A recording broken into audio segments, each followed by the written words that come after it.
Hola, buenas madrugadas. Llegamos, son las 2:07, 1:07 en las Islas Canarias. Es tiempo de misterios aquí en Radio Nacional.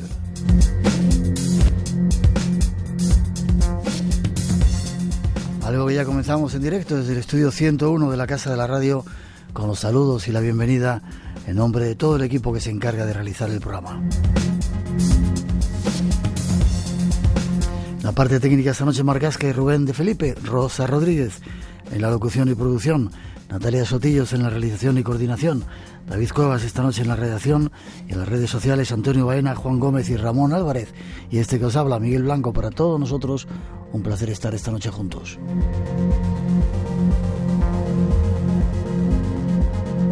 Y abrimos redes sociales, como siempre. Hay 5 premios esperando vuestra participación. Teléfono de llamada gratuita 900-137-137, espacio en blanco @rtv.es, nuestro email, Blanco Radio en las redes sociales, Blanco Radio en Facebook, Twitter e Instagram, y además un número de WhatsApp 633 50 50 11.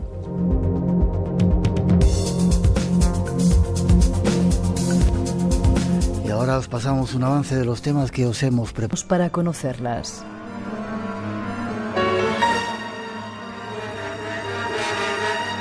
Seguiremos con un nuevo testimonio recogido en esos lugares donde se muestra el misterio. Voces que nos contarán el efecto que produce un encuentro con lo desconocido. Y más, el misterio se vuelve a abrir ante nosotros y, como siempre, eres bienvenido a nuestra cita.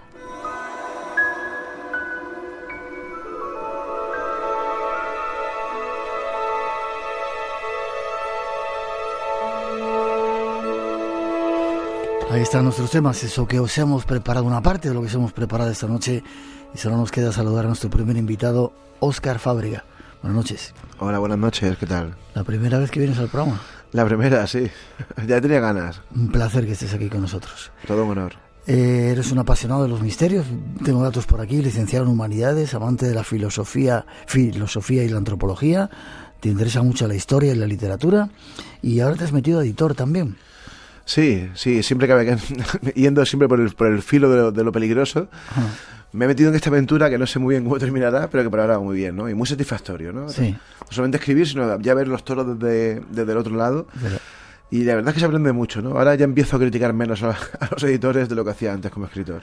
Tienes un programa de radio, haces un programa de radio también, sí, ahí en Andalucía. Un programa pequeñito que se llama Tempus Fugit, en Candil Radio, en Huerca de Almería, que yo siempre me gusta definirlo como el programa más macarra del mundo del misterio. Sí. Sí, pero nos tomamos un poco todo para, no sé, quitarle un poco de rollo al asunto, ¿no?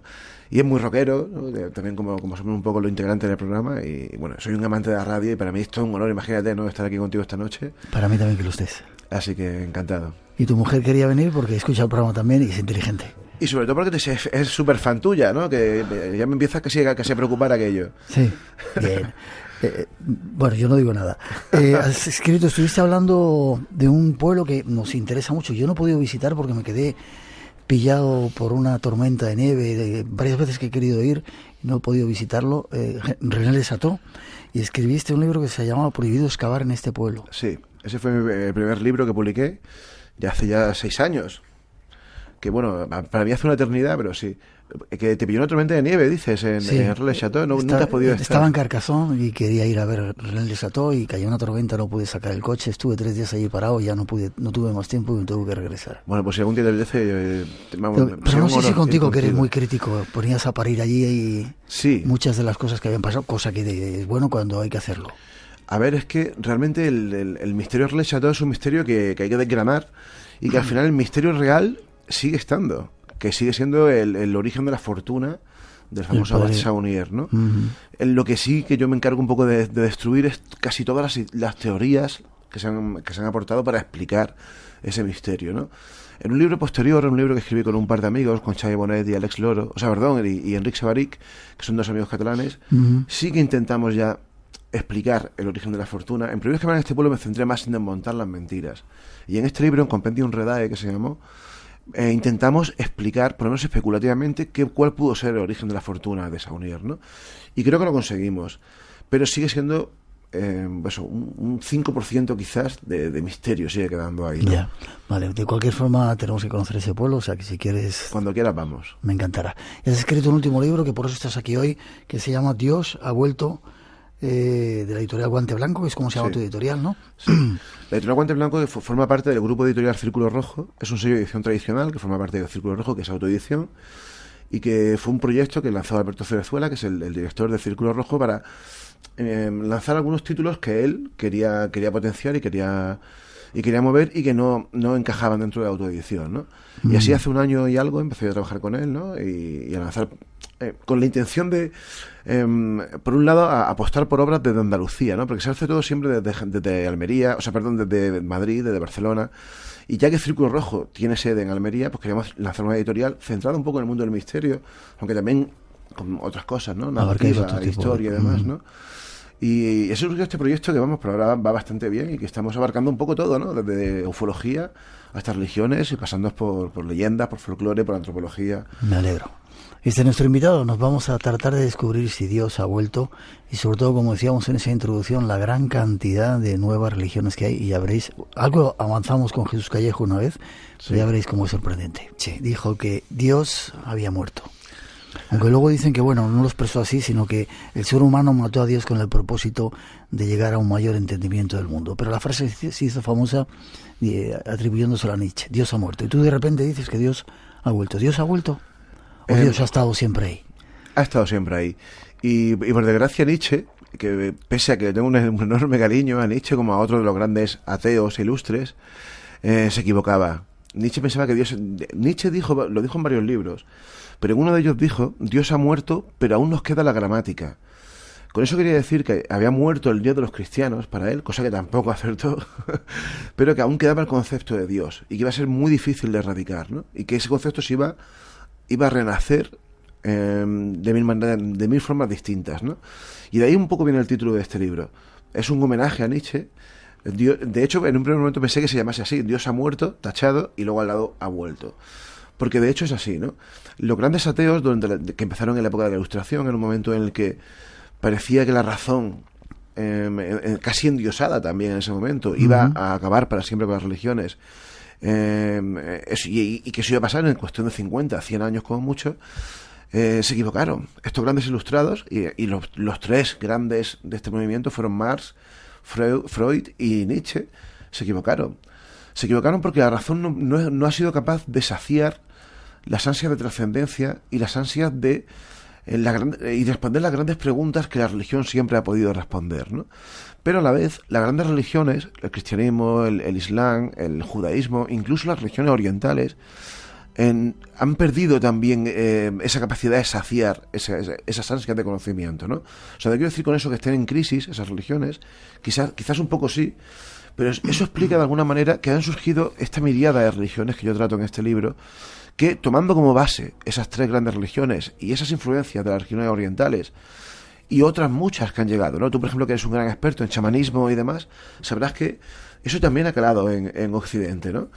¿Por qué ha calado eso en Occidente? Eso es lo que me lleva a mí, lo que me inquietaba, ¿no? Porque ¿qué ha pasado aquí para que en los últimos 60, 70, 100 años un montón de propuestas religiosas totalmente distintas a nuestra cultura hayan calado de esta forma, ¿no? Porque hay gente, por ejemplo, que habla de cosas como, no sé, de Wicca, y a la vez lo mezcla con los chakras, y a la vez lo mezcla con el Tai Chi, y lo mezcla con el I Ching, ¿no? ¿Qué pasa aquí, no? ¿A qué se debe esto, no? Y me interesa mucho intentar explicar esto sociológicamente, pero también históricamente y antropológicamente.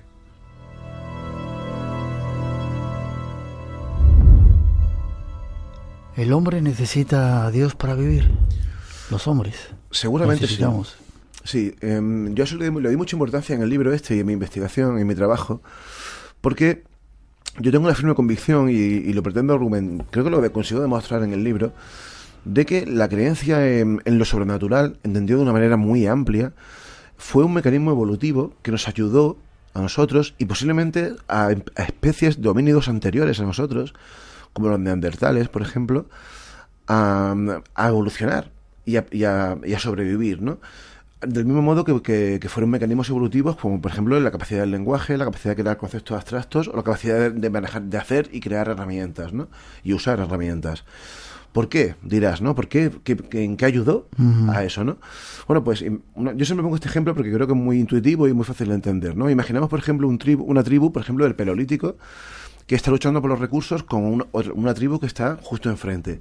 Imaginemos que esa tribu, además, tiene la creencia en una vida después de la muerte. En el momento en el que surge una guerra, no me gusta usar este concepto, ¿no? Pero bueno, el concepto, una guerra primitiva. En el momento que surge una guerra, la tribu que se enfrente al enemigo, convencido no solamente de que si muere va a seguir viviendo, sino que incluso puede ser premiada por morir en el campo de batalla, se va a enfrentar a la guerra, se va a enfrentar a eso con mucho más seguridad. De otra manera, claro. Y mucho más, con más fortaleza, ¿no? Y claro, ¿quién sobrevive? El que gana la guerra, ¿no? A ver, esto es muy determinista lo que estoy diciendo, evidentemente es más complejo, ¿no? Pero creo que ayuda a entender un poco por qué considero que fue un mecanismo evolutivo y por qué algunos científicos hoy en día hablan del gen de Dios, incluso hablan de que estamos cableados, de que estamos programados para creer y que la anomalía es no creer, ¿no? Uh-huh.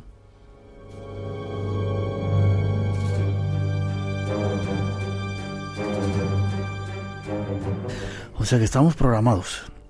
Empezamos a ver algunas de las religiones que tú hablas en el libro. Venga. Vamos a dejarlas conocidas: católicas, cristianas, musulmanes, judíos, rastafaris. Estos colegas. Los rastafaris ellos creen que son en realidad judíos también, ¿no? Los últimos judíos. Los últimos judíos, sí. Hay un momento determinante y es muy curioso porque hay varias propuestas religiosas que parten de un evento relativamente histórico, porque no hay una constancia realmente de que esto pasó, que fue cuando Israel, mejor dicho, el sur, el Estado de Israel, fue conquistado por Babilonia en el año 542 a.C. y se produjo el famoso exilio de Babilonia del pueblo judío, ¿no? Fue el momento en el que se aparecieron las 10 tribus de Israel y solamente quedaron 2, la tribu de Judá y la tribu de Benjamín, ¿no? En torno a eso han surgido un montón de especulaciones a lo largo de la historia, ¿no? Por ejemplo, cuando llegaron los españoles a América, Bartolomé de las Casas, por ejemplo, planteó que los indios, los nativos americanos, eran esas 10 tribus perdidas, ¿no? Bueno, pues los rastafaris creen que ellos son esas tribus perdidas, y ellos creen que después, durante la toma de Israel por Babilonia, esas 10 tribus emigraron al sur, se instalaron en África. Allí vivieron en paz en una especie de estado absolutamente idealizado, que evidentemente no es así, hasta que llegó el malvado hombre blanco, entre comillas, o no, y lo esclavizó y lo llevó a América. Entonces consideran, hay que entender que los rastafaris forman parte de un movimiento mucho más amplio, que es el Black Nationalism, que es un movimiento supremacista negro, que defienden que los negros son superiores a los blancos. Uh-huh. Y que eso empezó en los años 30, en Jamaica, pero tuvo mucha fuerza en Estados Unidos, en el que todos conocen cómo era la situación en ese momento racial con el pueblo negro, ¿no? Y es curioso porque ese movimiento tuvo mucha relación precisamente con el movimiento opuesto, con los supremacistas blancos. El fundador de ese movimiento, Marcus Garvey, por ejemplo, era íntimo amigo del superintendente del Ku Klux Klan en ese momento, ¿no? Y una de las ramas de ese movimiento, que es la nación del Islam, en la que estuvo el famoso Malcolm X, también defendían la supremacía negra por encima de la blanca, y también invitaban incluso a los fundadores del partido nazi estadounidense a sus reuniones, ¿no? Bueno, pues en ese contexto, en Jamaica, surgió el movimiento Rastafari, que defendía exactamente lo mismo. Defendía, por un lado, la supremacía racial de los negros respecto a los blancos. Defendían también una idea un poco alucinante, que era que el regreso a su tierra prometida, como exactamente igual que los judíos, ¿no? Uh-huh. Pero la tierra prometida ya no era Israel, sino que era África. De ahí, por ejemplo, yo siempre pongo el ejemplo de la canción famosa de From the Rivers of Babylon, que hicieron popular en Europa los Boney M, pero que realmente es de Jimmy Cliff, que es un cantante de reggae jamaicano, que era un rastafari, y que en realidad es el Salmo 127, porque de lo que está hablando es de los ríos de Babilonia, está hablando del exilio del pueblo de Israel a Babilonia y de la añoranza con la que esperaban volver a Sion. La nueva Sion para ellos era África, ¿no? Y todo esto tiene que ver a la vez con un personaje muy peculiar que a mí me fascina, este personaje que es Haile Selassie I, que fue el último emperador de Etiopía, que ellos, los rastafaris, consideraban y siguen considerando como el Mesías de los judíos y además la segunda venida de Jesús, ¿no? Este tipo se hizo muy conocido en los años 30 porque durante cerca de 7-8 años consiguió retener a las tropas del Duce, a las tropas de Mussolini, hasta que finalmente acabó cayendo, ¿no? Pero después, una vez que cayó Etiopía en manos de Mussolini, este hombre hizo una gira internacional que le hizo súper popular, y los rastafaris pensaron que era su Mesías y centraron las esperanzas en que Haile Selassie sería el que los acabaría liberando y llevando a su tierra prometida, ¿no? Que sería Etiopía. La nueva Sion, ¿no? Eso no pasó, por desgracia. Pasó un poquito, ¿no? Porque sí que es verdad que en los años 60, después de una visita que hizo Haile Selassie a Kingston, a Jamaica, donde fue recibido en Lord de multitudes, ¿no? Entre otras cosas, y esto es muy curioso, Rita Marley, que en aquel momento aún no era la mujer de Bob Marley, fue una de las personas que estuvo presente, le llegó a dar la mano, y Rita Marley, fíjate lo que son las cosas, llegó a asegurar que le salieron estigmas después de haber tocado a Haile Selassie, ¿no? O sea, imagínate. Después de esa visita a Kingston, Haile Selassie se enrolló con ellos, con los Rastafari. Claro, él flipó. Él sabía que había algo, ¿no? Sabía que había un grupo en una isla del Caribe que le consideraban a él un profeta, un mesías, pero cuando lo vio, que es lo que pasó en Jamaica, le cedió a los Rastafaris un trocito, una pequeña provincia de Etiopía para que se instalasen allí, y muchos se fueron hasta allí. Y aún siguen. Lo desconocido te aguarda en un lugar. Espacio en Blanco con Miguel Blanco en Radio Nacional de España. Breve historia de los Rastafaris. Incluso en ese poder negro que decías antes, llegaron a decir que Jesucristo era negro. Sí, claro, eso es muy curioso porque yo en el libro intento explicar lo que te decía, ¿no? ¿Qué hay detrás de estos movimientos, ¿no? Igual que detrás de los Rastafaris, aunque ellos no sean conscientes, lo que hay es un movimiento de reacción contra el colonialismo, contra la esclavitud que ya había pasado. En Estados Unidos, en los años 60, 50, 60, 70, en pleno boom por el movimiento de los derechos sociales del pueblo mal llamado afroamericano, porque ni ellos mismos se consideran así. Eso fue una moda que se puso en los años 90. Por llamarles negros, ¿no? Que claro, decían que era pero peyorativo. Ellos sí se llamaban así. O sea, fue gente como Spike Lee, algunos ultrarreaccionarios de este movimiento, ¿no? Que empezaron a utilizar ese término que hoy en día está absolutamente en desuso, ¿no? Surgieron propuestas de judaísmo negro, como por ejemplo la nación del Islam o los hebreos negros, que son muy curiosos, pero también surgió un cristianismo negro. Y entre otras cosas hubo un señor increíble, un tipo muy curioso, que aparte de asegurar que se le apareció la Virgen en pleno Harlem, empezó a decir que Jesús había sido negro. El tipo se llamaba Albert B. Giegel, y escribió un libro que se llama The Black Messiah, el Mesías negro. Y el tipo argumentaba, te lo voy a resumir muy brevemente, que Jesús era descendiente de un grupo de nubios que en los tiempos también del rey Salomón, que es una especie de cliché que no para de aparecer en estas religiones, en los tiempos del rey Salomón fueron llevados hasta Israel, y que ese grupo de manera endogámica se estuvieron mezclando durante siglos, hasta que en el seno de ese grupo, en la región de Galilea también, nació Jesús, ¿no?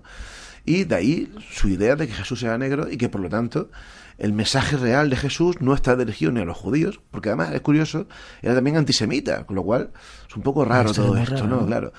Y escribió un libro que fue súper popular, y que incluso el famoso Martin Luther King, si bien no llegó tampoco a avalarlo, sí que llegó un poco a interesarse por el movimiento y a comprenderlo. Sobre todo por eso, por la aparición mariana, que primero se le apareció la Virgen, y la Virgen le indicó que había una estatua, una figura de ella, en un sitio escondido en Harlem. El tipo fue para allá, supuestamente, claro. ¿Y la encontró? Y él fundó el The Black Madonna Shrines, que es el santuario de la Black Madonna, que está a día de hoy todavía presente, que tiene un montón de feligreses, y ahí se puede ver, se puede consultar en internet la talla. Es una talla de la Virgen negra, con un niño Jesús negro, y que evidentemente pues todo parece indicar que no es real, que se le apareciese la Virgen, o sí, ¿no?, a este señor, ¿no? Pero es un personaje muy curioso, y a mí me llama mucho la atención esto, ¿no? ¿Por qué pasa esto? Pues quizás se pase porque la religión muchas veces funciona como un catalizador para movimientos de reacción, movimientos de protesta, ¿no?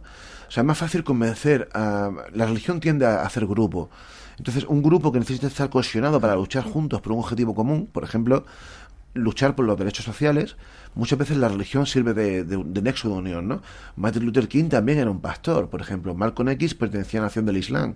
Es decir, todo el movimiento de los derechos sociales estadounidenses, excepto quizás los Black Panther, que era un grupo más anarquista, más político y puro, ¿no?, estaban de alguna manera canalizados por religiones. 2:29, vamos a seguir viendo religiones. Radio Nacional de España se mueve contigo. Soy el ciudadano García y soy de pueblo. Por eso, esto me suena a pueblo. Dilo tú, Dani. Esto me suena A Pueblo, sábados y domingos a la 1 de la tarde. Mediodía en Canarias.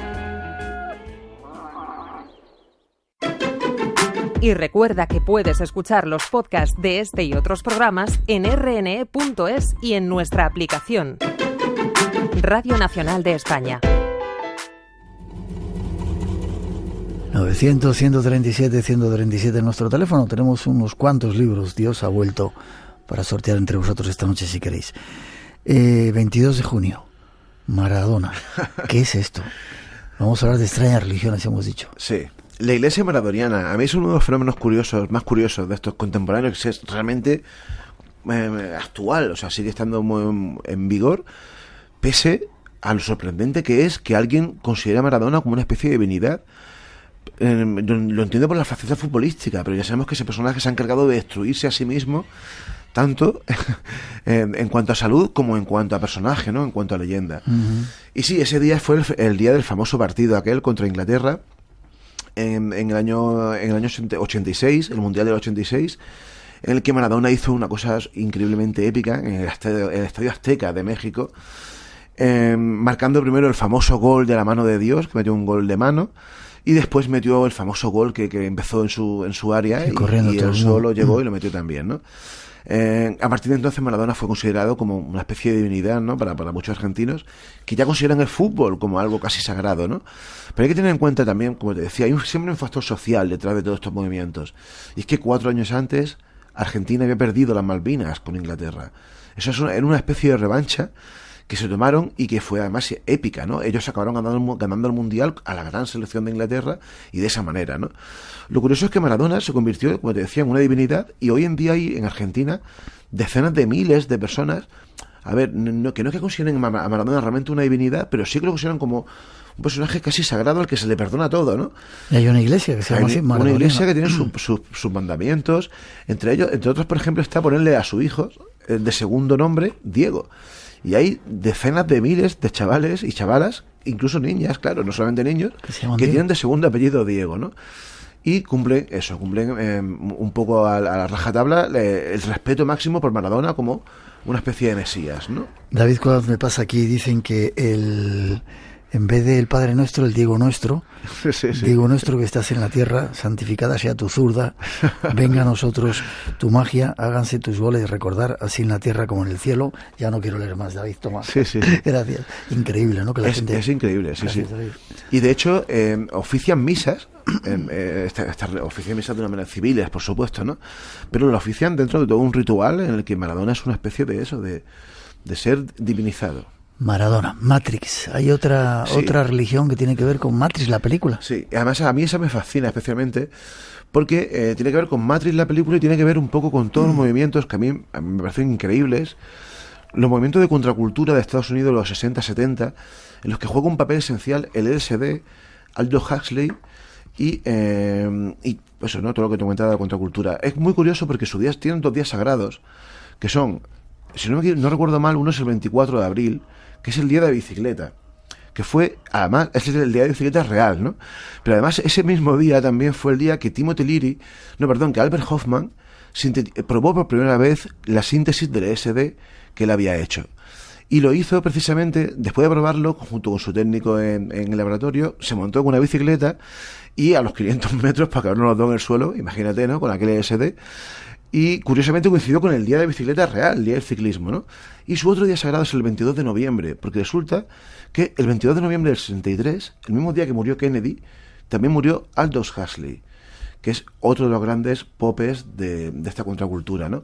Y claro, Matrix tiene mucho de todo esto, ¿no? El SD también es como son las puertas de la percepción, es la puerta hacia un mundo que igual está aquí, pero no vemos, ¿no? Y en aquel momento, en aquel boom del movimiento hippie y demás, ¿no? Muchos consideraron que iba a ser, como de alguna manera, como la forma de ver, de contactar con las divinidades o con los dioses, ¿no? ¿Hay mucha gente metida en esa religión de Matrix? En el matrixismo hay bastante, sí. No demasiada, pero sí hay bastante. A ver, es muy difícil saber exactamente cómo va esto por números, ¿no? Porque claro, no hay censos, no hay censos. Luego hablaremos, si hablamos, si nos da tiempo de los Jedi, que a mí me encantaría, porque a mí me fascina. Lo tenemos ahí preparado. Sí que hubo un censo, hay un censo relacionado con los Jedi que es muy curioso, ¿no? Pero con estos no. lo veremos después. 2:34, 1:34 en las Islas Canarias, que luego damos el dato. Vale. Vamos a seguir adelante tocando algunas de las conocidas y luego de las más desconocidas, ya veréis. La tierra organizó una iglesia para sus discípulos, con 12 apóstoles y otros oficiales. Después de la crucifixión del Salvador y la muerte de los apóstoles, la tierra entró en la edad del oscurantismo, época en que se perdieron muchas verdades sagradas. En 1820, en el estado de Nueva York, en los Estados Unidos de América, ocurrió un renacimiento religioso. Allí, un joven llamado José Smith se sintió confundido por el conflicto de opiniones de las diversas religiones. Entonces, acudió a la Biblia en busca de guía, donde encontró instrucciones que le llevaron a preguntar a Dios a qué iglesia debía unirse. El joven José caminó hasta una arboleda cerca de la granja familiar y se arrodilló a orar. Dios, el Eterno Padre y su Hijo Jesucristo se aparecieron ante él y le dieron instrucciones. Le mandaron no unirse a ninguna de las iglesias existentes. Más tarde Dios le instruyó que restaurara la iglesia establecida originalmente por Jesucristo con la verdadera doctrina y autoridad del sacerdocio para actuar en el nombre de Dios. En 1823, un mensajero celestial llamado Moroni se apareció a José. Más tarde le entregó un registro que contenía la historia religiosa de una rama del pueblo de Dios que vivió en la antigua América. Esos anales de su civilización habían estado sepultados por muchos siglos. Mediante el don y el poder de Dios, José tradujo ese registro. Se llama el Libro de Mormón, otro testamento de Jesucristo, y lleva el nombre de Mormón, uno de los profetas de la América antigua que recopiló la mayor parte del libro. El Libro de Mormón se publicó por vez primera en 1830. Los anales incluyen un testimonio ocular del ministerio de Jesucristo en el continente americano, después de su resurrección en Jerusalén. Mensajeros celestiales, contactos con el más allá. Conozcamos algo más de esta historia. Una historia que nos dicen desde Argentina, lo que hablábamos de Maradona, y nos escuchan en Montevideo. Dice que muy buen invitado, con amor desde Uruguay, en la Patagonia nos están escuchando. Nos escuchan también en México, en Ecuador, que está viviendo momentos críticos, desde Colombia, en San Gil, que te están escuchando. Así que cuidado con lo que dices, ¿vale?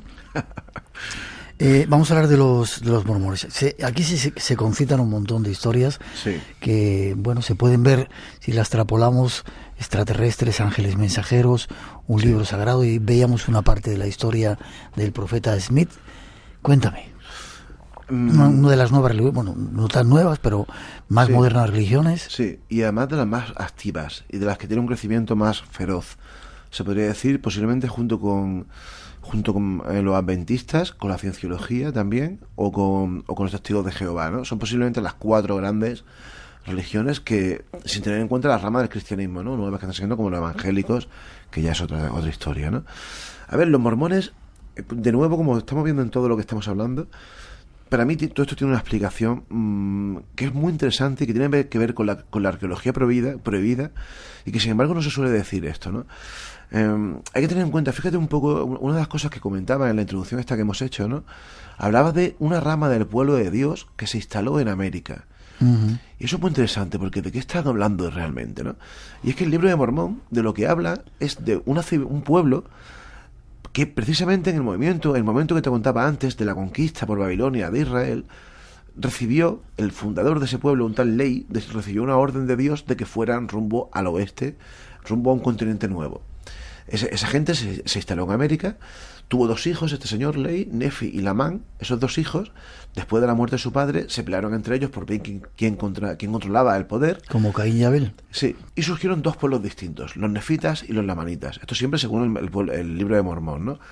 Los nefitas eran blancos de piel, eran un pueblo culto, que le gustaba hacer obras arquitectónicas, conocía la escritura.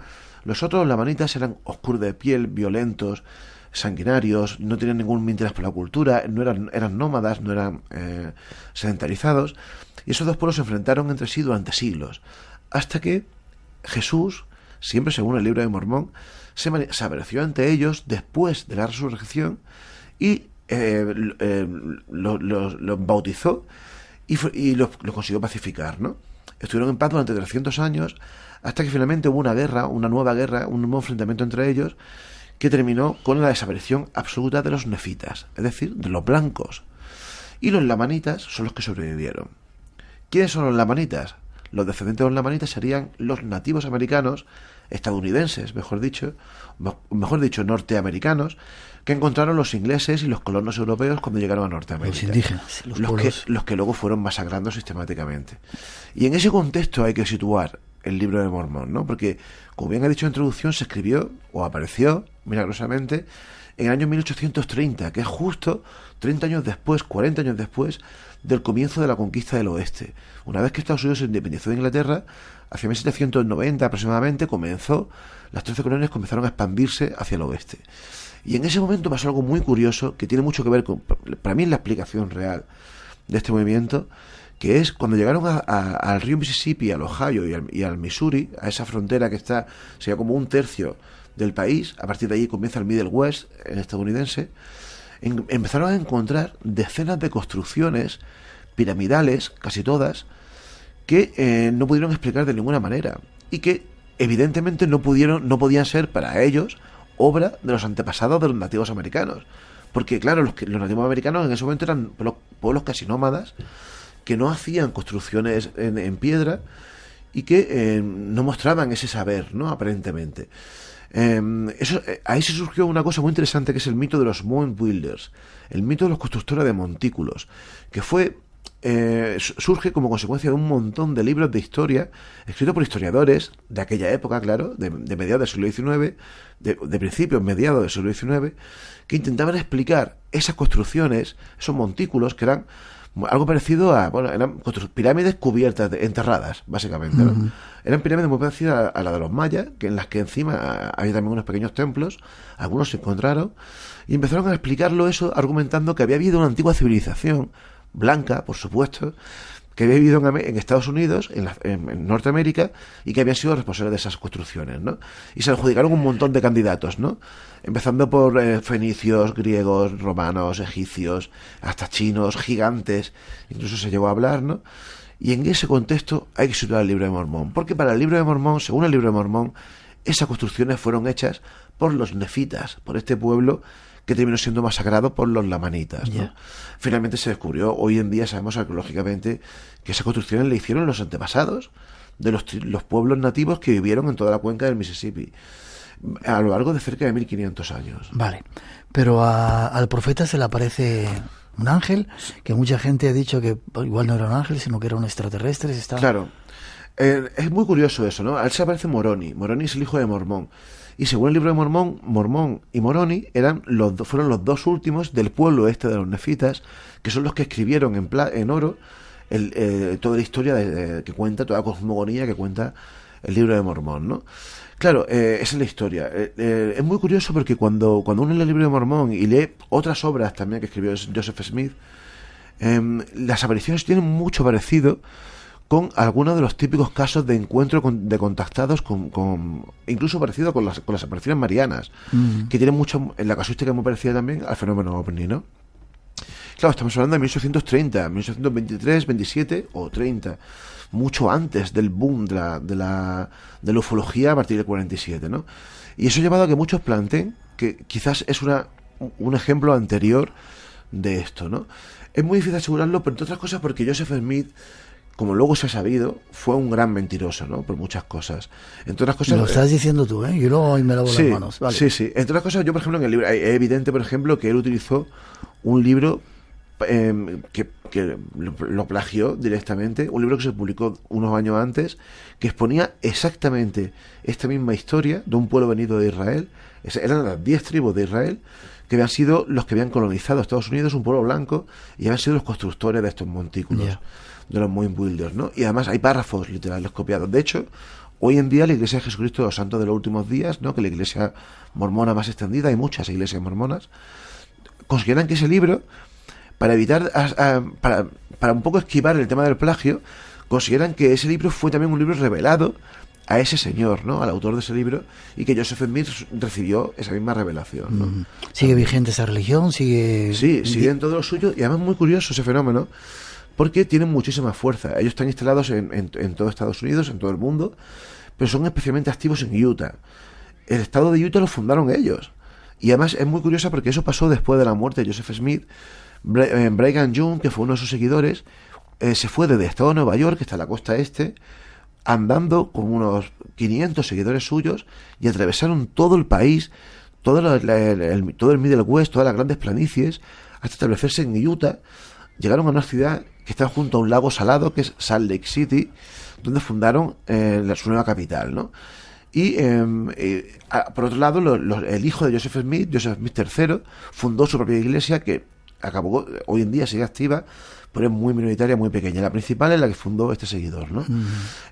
Y eso es muy curioso, porque los mormones tienen un montón de universidades en Estados Unidos y hacen una gran apuesta por la cultura, por el saber, por el conocimiento, y han intentado de mil maneras distintas encontrar evidencia de todo lo que habla el libro de Mormón.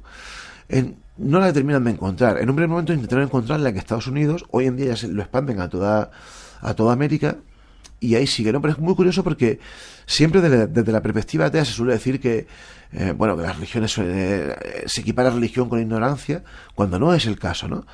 Hay mucha gente además muy potente a nivel cultural, que son mormones, y a mí me llama mucho la atención, ¿no? Que eso pase, es así, y que crean en una historia tan alucinante como esa, ¿no? Un pueblo blanco que vivió en América antes de los nativos americanos. Preguntan por Xenu, luego hablaremos de extraterrestres. Nos escuchan desde Marruecos, también desde Tánger, y hay alguien que dice que ha visto a Maradona 2 veces en Cuba y otra en Chihuahua. Gonzalo dice, y dice que deplorable, totalmente bebido, con ojos inyectados en sangre, etcétera, etcétera.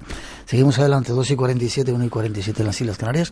Estamos tocando de forma abstractada alguna de estas religiones, pero hay más una que a ti te gusta, ya verás.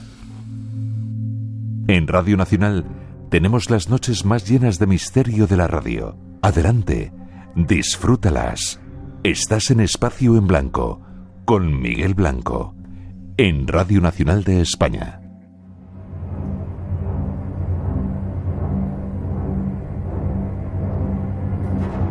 Seguimos viaje. Toca el turno ahora a lo que se ha denominado los cultos cargo. Los cultos cargo o cargo cult se refieren a diversas prácticas, ritos y creencias que tienen como raíz un contacto con la civilización occidental. Nace a inicios del siglo XX y se desarrolla sobre todo durante la Segunda Guerra Mundial en algunas islas del Pacífico. Partiendo de que los indígenas de algunos lugares remotos del Pacífico, sobre todo en la Melanesia, misma que se extiende desde el occidente del Océano Pacífico al mar de Arafura y tiene al sur Australia, vivían apartados del mundo en sus idílicas islas. Con la llegada de europeos y occidentales, trayendo consigo sus tecnologías, dieron como resultado los cultos cargo. Uno de los casos más populares del fenómeno cargo cult tuvo lugar en 1930, cuando una tribu nativa del archipiélago de Vanuatu encontró a su mesías salvador en un hombre llamado John Frum. Según consta en numerosos testimonios, el tal Frum era un nativo cuyo nombre real era Manehibi, que se había cruzado en el camino con marineros occidentales, aprendiendo su idioma y acuñando muchas de sus costumbres. Frum habría pasado gran parte de su vida recorriendo el océano en buques mercantes hasta que finalmente decidió regresar a su lugar de origen, una aislada isla del Pacífico Sur. Frum llevó una serie de artículos que los misioneros le habían entregado para que cuidara: medicamentos, herramientas, manuales, comida enlatada, cuchillos y ropa. El tal Frum le contó a los nativos de aquella isla que lo habían llevado en un largo viaje a tierras distantes, habitadas por toda una variedad de dioses y sus heraldos, un lugar de donde había regresado con magníficos obsequios. Inmediatamente la tribu lo convirtió en una especie de mesías, el único hombre que había vivido entre los dioses. Es un ejemplo de estos, los cultos cargo. Pero hay más. Brevemente, si puedes, Óscar, qué curioso este tipo de fenómenos que para mucha gente, antropólogos y sociólogos, explica algunos orígenes de las religiones. Claro. En algunas islas del Pacífico, llegan los americanos con los aviones, con los tanques, y poco tiempo después parece que los indígenas lo imitan diciendo que venían de los cielos. Claro, porque los americanos, aparte de llegar con aviones y con tanques, llegaron con comida, llegaron con ropas, llegaron con alcohol y llegaron con muchas cosas, ¿no? Hay que tener en cuenta que esos pueblos, como la mayoría de los pueblos, entre comillas, repito, no me gusta utilizar ese término, primitivo, suelen creer en los antepasados. Pero claro, resulta que los antepasados de los americanos parecía que eran más guays que los antepasados suyos, porque evidentemente los americanos estaban mejor, ¿no? Entonces, claro, eso surgió un proceso de racionalización en el que intentaron decir, bueno, ¿qué está pasando? Una de dos, o los americanos nos están robando lo que nuestros antepasados nos mandan, o tenemos que cambiar de antepasados y tenemos que empezar a creer en ellos, ¿no? Entonces, claro, durante los 5 años que duró la Segunda Guerra Mundial, estuvieron bastante bien, especialmente en Vanuatu o en Papua Nueva Guinea, hasta que se fueron.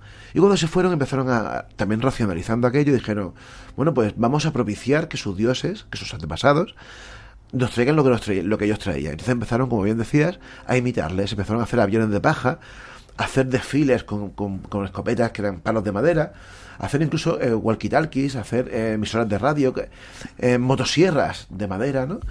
Y eso evidentemente no pasó, ¿no? Y poco después surgió el culto a John Frum, que era... hay varias versiones, ¿no? A mí la que más me gusta, la más maravillosa de todas, es una en la que da un americano, porque lo de John Frum realmente significa John from America. De ahí viene John Frum. John Frum. Y aseguraban que iba a volver. Era una especie de mesías que era negro, era un soldado negro que le dejó como reliquia una chaqueta suya de militar. Porque claro, a aquella gente se les flipó. Ellos estaban acostumbrados a conocer a europeos, pero eran todos blancos y les solían tratar mal, bastante mal por cuestiones raciales. Pero entre los americanos había muchos negros. Y ellos no entendían cómo podía pasar eso, ¿no? No eran racistas estas gentes, ¿no? Bueno, por tal, John Frum se ve que en su mitología particular que crearon iba a volver algún día con el cargo y tampoco volvió, ¿no? Es muy curioso porque los primeros antropólogos en los años 70 y algunos documentalistas como David Attenborough, por ejemplo, estuvieron allí y cuando le preguntaban por esto, bueno, pero vosotros, ¿por qué pensáis aún que va a volver este hombre cuando parece que no va a volver, ¿no? Y hay una escena muy curiosa que la cuento en el libro, en la que un líder del movimiento del culto a John Frum le dice, bueno, vosotros lleváis 2000 años esperando a Jesús y tampoco ha vuelto. Y eso es muy curioso, ¿no? Pero a mí me fascina ese tipo de movimientos sincréticos, ¿no? En los que, claro, se ve afectado en una cultura por otra cultura mucho más rica y cómo cambia la cultura de una manera global, ¿no? Y este es un ejemplo que utilizan muchos antropólogos y estudiosos del tema de las religiones, sí, con respecto a las religiones antiguas, que quizás estemos imitando lo mismo, claro, con esos dioses que vinieron antes, con lo que pasó en esa isla. Sí. Déjame que vayamos a un sitio que a ti te gusta mucho porque escribiste sobre ello. Te meto prisa porque tenemos muchas cosas que contar y hay un montón de preguntas que luego quiero hacerte, vale, de los oyentes que nos están haciendo. Nos escriben desde Indianápolis, interesante exposición de la religión, nos dicen. Seguimos, nos vamos a quedar cerquita con otra religión de por aquí. Esta noche, en Espacio en Blanco. Que hay una columna en la segunda planta entre el baño y una sala de exposición y hay veces que hay un señor apoyado, no hace nada, es como una sombra pero muy definida, o sea, se ve bien que es un señor entrado en años, apoyado simplemente con los brazos cruzados mirando, simplemente mira, no hace nada, nada más que mira y se sonríe.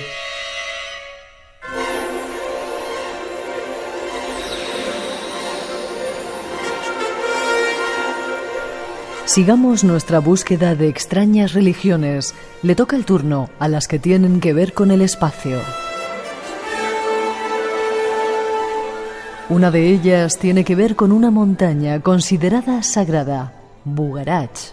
Dice la profecía maya que el mundo acabará el 21 de diciembre de 2012 y para salvarse los creyentes del Apocalipsis están convencidos de que solo hay un lugar, esta montaña.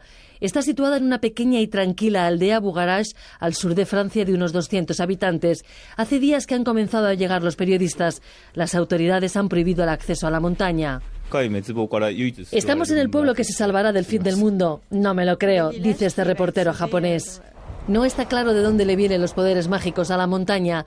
La leyenda cuenta que era un antiguo volcán en el que aterrizó un ovni. Algunos iluminados sitúan aquí el cuartel general del Capitán Nemo de una de las novelas de Julio Verne. Los esotéricos y fanáticos afirman que es un lugar lleno de vibraciones e intercambio de energías. Soy una reencarnación conectado con la energía de la Virgen María y Jesús, dice este hombre que asegura ser medium y que quiere salvar a la humanidad. El pueblo será más conocido, pero desde luego es un fraude, dice este vecino. Mientras llega el fin del mundo, el pueblo no para de hacer caja. Las casas se venden a precio de oro, también trozos de la montaña mágica a 200 euros la piedra, y hay quien alquila habitaciones hasta por 2.000 euros.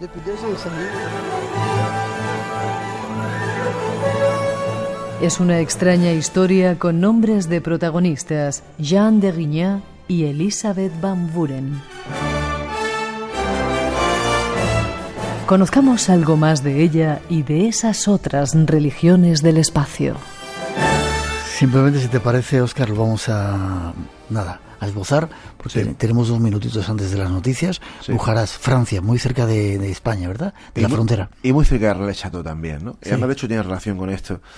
Nada, a mí me interesa mucho saber por qué pasó esto. Investigar por qué pasó esto, de que en el 2012 se dio por hecho que iba a ser así, que iba a ser el único sitio que se iba a salvar de la destrucción, ¿no?, ante el inminente apocalipsis.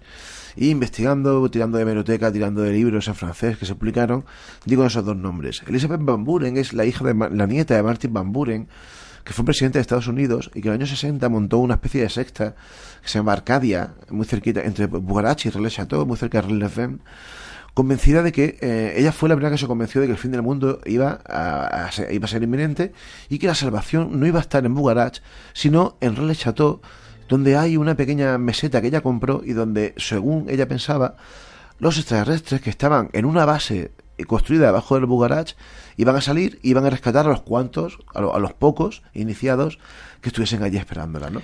Ella ya había comprado el terreno, por si acaso. Claro, ella había comprado el terreno. Un minutito, si tienes algo más que contar. Sí, y es curioso porque fue un movimiento brutal. O sea, de hecho, el gobierno francés se llegó a preocupar bastante por esto, porque esto pasó muy poco tiempo después y de algo muy conocido que fue lo de el suicidio colectivo de la Orden del Templo Solar, y también Heaven's Gate, que fueron dos religiones ovni, entre comillas, o no, que acabaron trágicamente, ¿no? Entonces, el gobierno francés, cuando empezó todo este movimiento en el 2012 en Bugarach, empezaron a preocuparse pensando que podía terminar así, ¿no?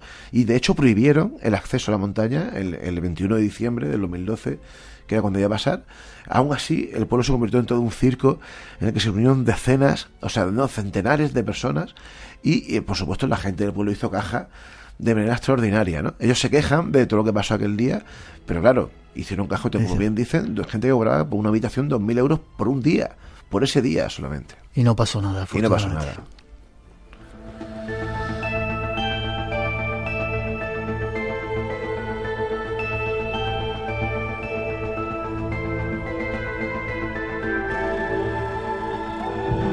Nos quedan todavía muchas más religiones que contaros. Nos vamos a ir a hablar también del retorno del Jedi, o el Jedi, la religión de los Jedis, ¿no? Sí, muy interesante esa religión, a mí es de mis favoritas. Vale, en la segunda parte del programa lo escuchamos. Llegan las noticias a las 3, las 2 en las Islas Canarias. Tenemos que hacer una mínima pausa para la información y regresamos. Después nuestro compañero David Cuevas nos va a traer algunos testimonios de gente que ha pasado un tanto de, escalofríos en lugares cercanos aquí en nuestro país, a nosotros. 900-137-137 nuestro teléfono, por si queréis intervenir. Tenemos 5 libros para regalaros y para que podáis comprobar que Dios ha vuelto, y veréis, todavía nos quedan algunas religiones curiosas. Enseguida regresamos, Espacio en Blanco continúa.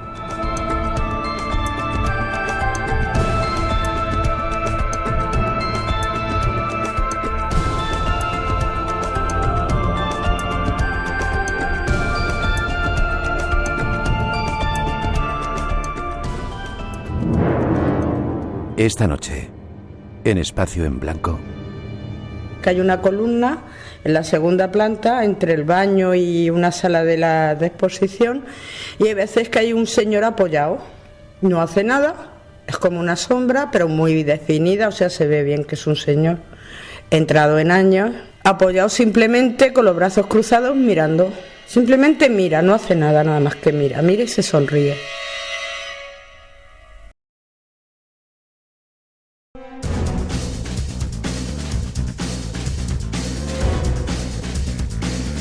Tres y 6, 2 y 6 en las Islas Canarias, segundo tiempo del Espacio en Blanco, segunda hora, con todavía muchas cosas para contaros. Teléfono, redes sociales abiertas 900-137-137, Blanco Radio en Facebook, Twitter y Instagram. Y con los saludos a todos los que en muchas partes del mundo estáis escuchando, como Agustín desde Nueva York o mucha otra gente desde los sitios más extraños. Nos escuchan, ¿sabes, Óscar? Tenemos todavía muchas cosas que contaros, y si queréis participar en las redes sociales abiertas para conseguir este libro que hoy del cual estamos hablando. Tras esa introducción nos vamos con una religión de abrir. Comunidades vinculadas a la página Temple of the Jedi Order. 405.000 ciudadanos marcaron la casilla Jedi solamente en Gran Bretaña. Sí. Tremendo, ¿no? Tremendo. Tú tienes pinta de ser un poco Jedi. Yo soy muy Jedi. Sí. Sí, porque me parece una religión muy bonita. Dejando al margen una cosa con la que no discrepo, y que también discrepan casi todos los que dicen ser Jedi, ¿no? Que los Jedi de verdad de las películas hacían voto de castidad, y yo eso no. O sea, vale. Una cosa es aceptar la fuerza y aceptar un ascetismo un poco sufí y una mística así, ¿no? Pero es muy curioso porque la película ha sido una mezcla de un montón de cosas, de filosofías, claro, ¿no? Sintoísmo, sí, sufismo, sí, montones de cosas. Un montón de cosas. Y de hecho, George Lucas lo pensó así, ¿no? A ver, los Jedi no creen realmente que en eso, ¿no? O sea, ellos consideran que lo que hizo George Lucas fue exponerles un ejemplo perfecto de lo que es una filosofía de vida, no es una religión exactamente. De hecho, ellos defienden que el cristianismo debería ser así. Consideran que el cristianismo, al margen de si existió o no existió Jesús o de quién fue, el mensaje es magnífico y no importa que sea una ficción, el Nuevo Testamento o algo así piensan, ¿no? De esto. Lo que es curioso es cómo ha crecido esa religión, cómo ha llegado a calar, ¿no? A ver, ahí, como decimos en Andalucía, hay mucho cachondeíto también aquí en ese censo del 2001 y en el censo del 2011. Por cierto, en el censo del 2011, como bien decían en la introducción, era la 6ª religión en Inglaterra, pero en el 2001 era la 4ª. O sea, la 4ª después del judaísmo, del cristianismo y del islam. O sea, que estamos hablando de una cosa realmente fuerte, ¿no? A ver, yo también parto de que hay mucho de religión protesta en esto, ¿no? Pasa un poco como con la religión del monstruo de espagueti volador, o con algunas de estas religiones que tienen un componente satírico también fuerte, ¿no? Pero a mí me parece muy fascinante porque realmente es bonita la fe Jedi. Son bonitas las ideas que promulgan, y aunque ni siquiera no hay una iglesia unitaria a nivel mundial, hay muchas distintas, ¿no? Pero todas convergen un poco en defender eso, ¿no? Defienden el amor, defienden la paz, defienden la existencia de una fuerza que une a toda la vida, y de ahí que defiendan, por ejemplo, el ecologismo, que defiendan, se consideran humanitaristas al máximo, se consideran transnacionales, no están de acuerdo con las fronteras, no están de acuerdo con las naciones. O sea, es un movimiento muy curioso. ¿Y hay sacerdotes o...? Claro, incluso pueden oficiar misas. ¿Sí? En Estados Unidos, por ejemplo, en Estados Unidos es que casi todo puede ser una religión legalmente, ¿no? Excepto precisamente la religión del monstruo espagueti volador, con la que yo tengo también una especial afinidad. Ahora nos contarás eso del monstruo espagueti volador. Y que sin embargo no lo ha conseguido, pero pueden oficiar misa en Estados Unidos e incluso en Escocia y en Irlanda. En Escocia hubo una polémica muy fuerte porque un líder de una iglesia de estas baptistas, no recuerdo exactamente cuál, se quejó públicamente y además de una forma muy, muy virulenta contra eso, ¿no? Contra que los Jedi estuviesen haciendo misas, ¿no? Cuando, para al fin y al cabo, pues es su rollo y no deja de ser una filosofía muy cercana, como decíamos, ¿no? Al budismo, al sintoísmo, pero también a la I Ching, también muy cercana a religiones, a propuestas orientales, y es muy curioso y muy interesante, ¿no? Y mira, Miguel, si te parece, hay una idea que me parece muy guay, muy digna de comentar, y que me parece posiblemente de los movimientos protesta más grandes que se han hecho en los últimos tiempos, y que tiene que ver con esta religión. Y es que resulta que en el año 2015 Erdogan, el presidente de Turquía, el que se hizo un autotentado también hace un tiempo, como recordarás. ¿Lo dices tú? Lo digo yo. Vale. Este señor tomó la decisión, para mí, bochornosa, de construir en cada una de las 80 universidades de Turquía una mezquita. Como bien sabrán, Turquía va progresando de muy mala manera, también para mí, hacia un islamismo de corte bastante radical, ¿no? Esto provocó que un montón de estudiantes, incluidos muchos musulmanes, que no estaban de acuerdo en que se mezclasen religión con conocimiento, protestasen. Y lo que utilizaron como protesta fue crear un change.org, una recogida de firmas, en la que pedían que se hagan mezquitas, pero que también se hagan templos Jedi. Y consiguieron 250.000 firmas para evitar, o sea, para que se hiciese esto, ¿no? Un modo para dar a conocer al mundo lo que está pasando en Turquía. Evidentemente no le hicieron ni caso, pero me parece muy bonito, ¿no? Esa forma de protestar de forma satírica y además emplear la religión Jedi como forma de protesta, ¿no?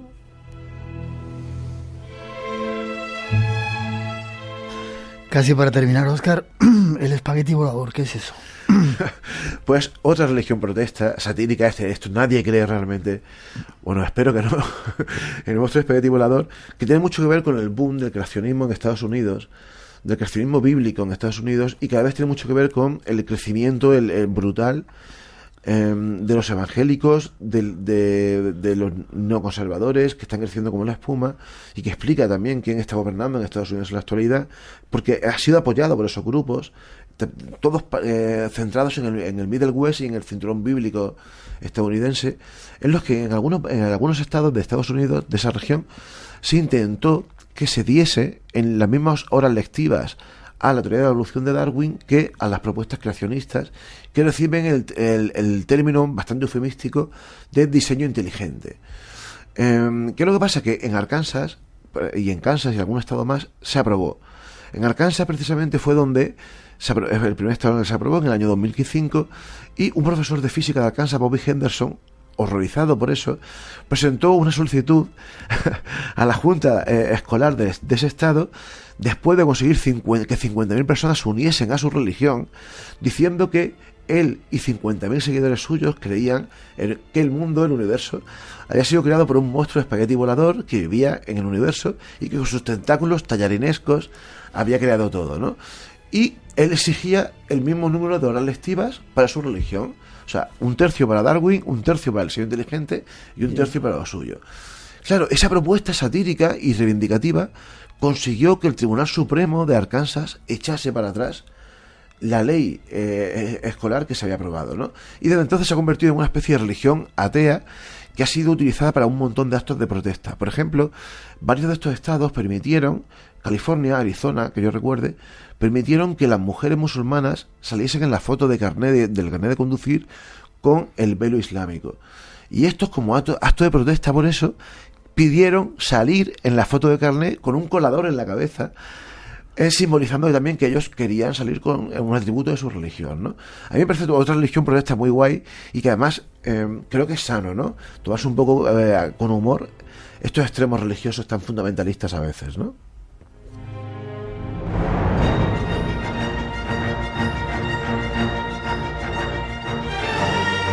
Tenemos que ir terminando, Óscar. Sexo también hay, y supongo que detrás de algunas de estas religiones intereses económicos, claro, de los dirigentes, ¿no? Sí, claro. Siempre suele haber un poco de esto, ¿no? En casi todas estas propuestas. Por supuesto, en los nuevos cristianismos, testigos de Jehová, adventistas, evangélicos, evidentemente hay un afán de lucro detrás, ¿no? Lo dices tú, yo no digo nada. Pero también en las antiguas, o sea, es que no es nada raro, ¿no? O sea, no hay religión en la que no haya lucro de alguna manera o de otra. Y no hay nada más que verlo, pero también en otras muchas más, ¿no? En cualquier secta minoritaria suele haber también un cierto lucro. Sorprendentemente también hay movimientos que no. Hay muchos movimientos religiosos que en los que no hay lucro, y ni siquiera hay un aspecto sectario. Es decir, son movimientos bastante interesantes, aunque sean religiosos, que tienen un afán reivindicativo curioso, ¿no? En muchos de estos casos. También hay muchos casos que son... Es muy difícil diferenciar a nivel terminológico entre secta y religión. Eso llevaría bastante tiempo, ¿no? Pero en muchos de estos casos se han producido bastantes abusos sexuales, ¿no? Son líderes carismáticos que suelen exigirle entrega total a sus fieles. Ajá. Y entre otras cosas también exigen eso. Dios ha vuelto, y ha vuelto con muchas caras diferentes en diferentes partes del mundo. Si queréis saber más de este libro, Óscar, ¿forma de contacto contigo? Bueno, pues vía Facebook, vía Twitter. Vía Facebook, Óscar Fábrega me van a encontrar. En mi página web, oscarfarga.com. Twitter, tengo un Twitter un poco feo, pero bueno, es el que tengo. Es Óscar L, con K de kilo. Y si no, pues bueno, por en la página web de la editorial, guanteblanco.com. Y si no, pues seguro que en algún bar me van a encontrar. ¿En algún bar? En algún bar, seguro que sí. O metido en alguna de religión de estas extrañas. Sí, sobre todo en algún templo Jedi, posiblemente. Ahí te acompaño. Te veo en Belme de la Moralidad. Nos vemos en Belme en mi tierra, en Jaén. Un placer, espero que hayáis disfrutado del programa los dos. Un placer, todo un honor. Gracias.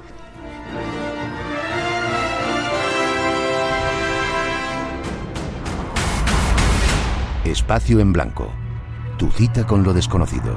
En Radio Nacional de España, el misterio continúa.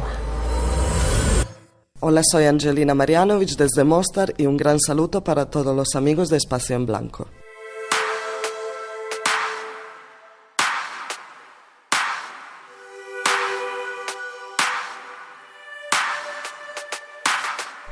¿Tienes miel?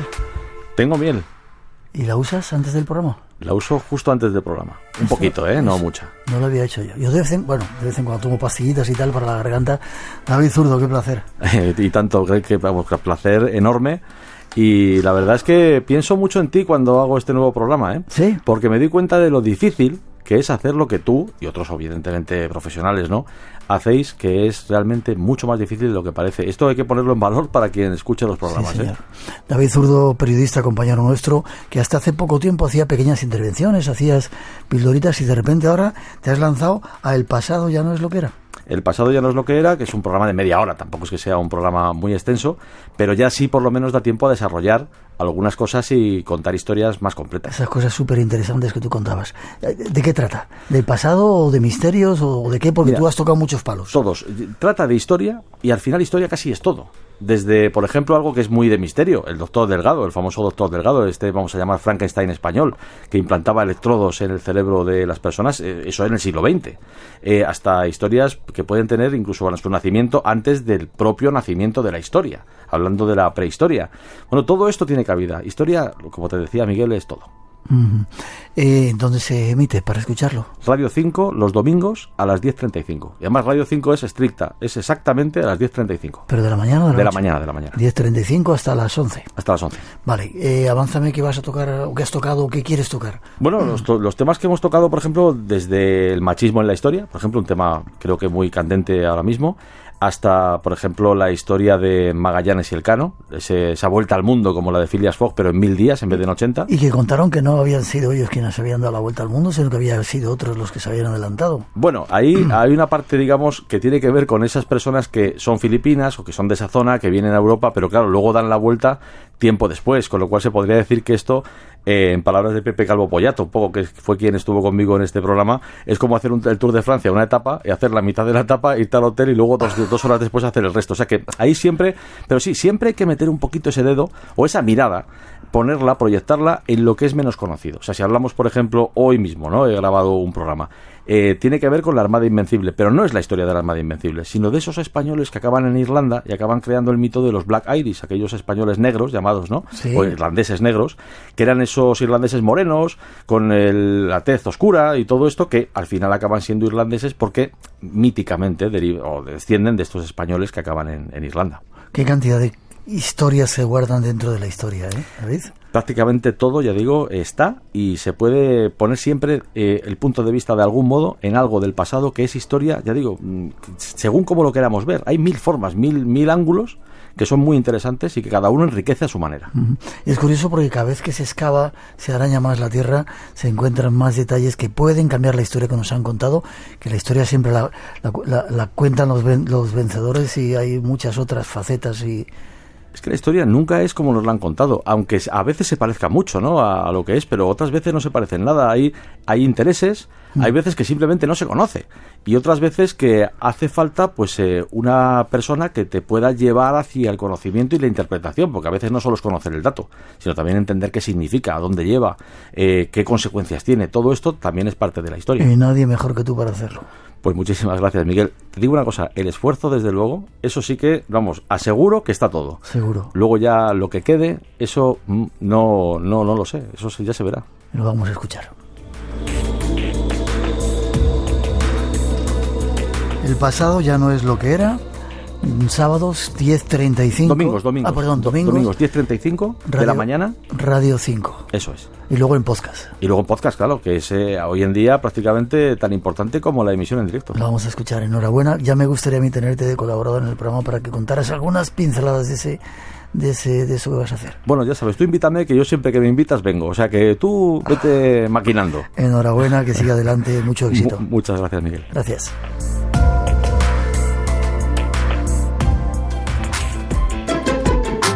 Radio Nacional de España se mueve contigo.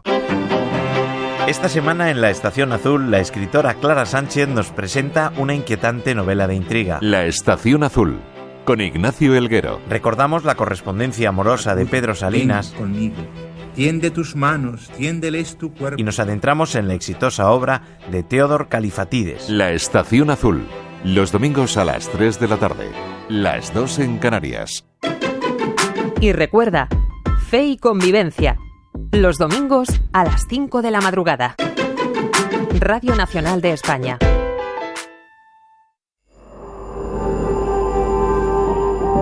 Espacio en Blanco. 30 años compartiendo el misterio en la radio. Con Miguel Blanco en Radio Nacional de España.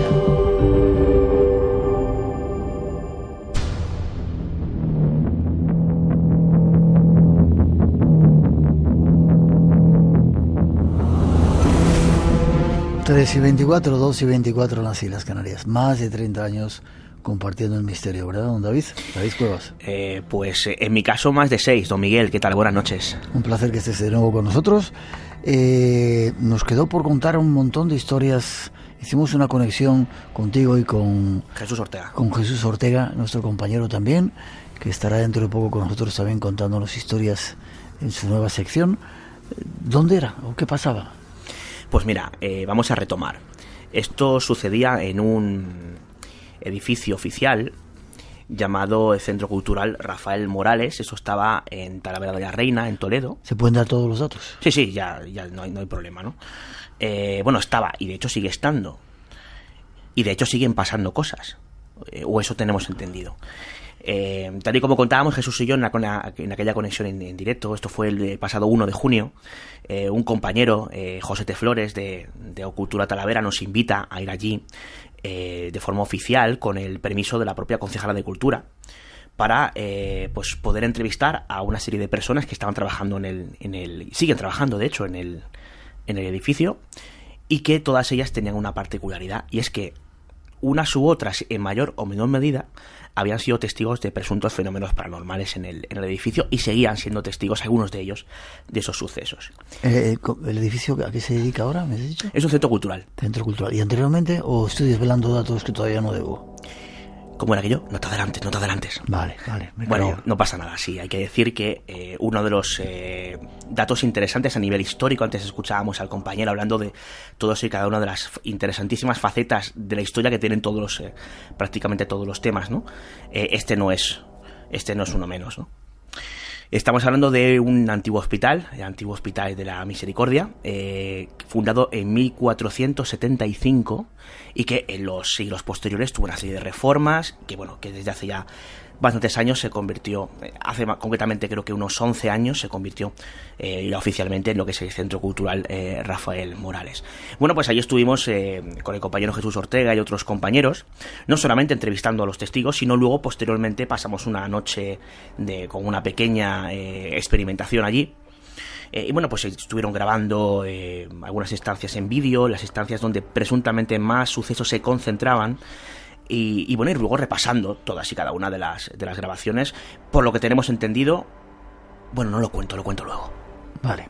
Y habéis recopilado testimonios de las personas que trabajan allí, que es lo que vamos a escuchar, ¿no?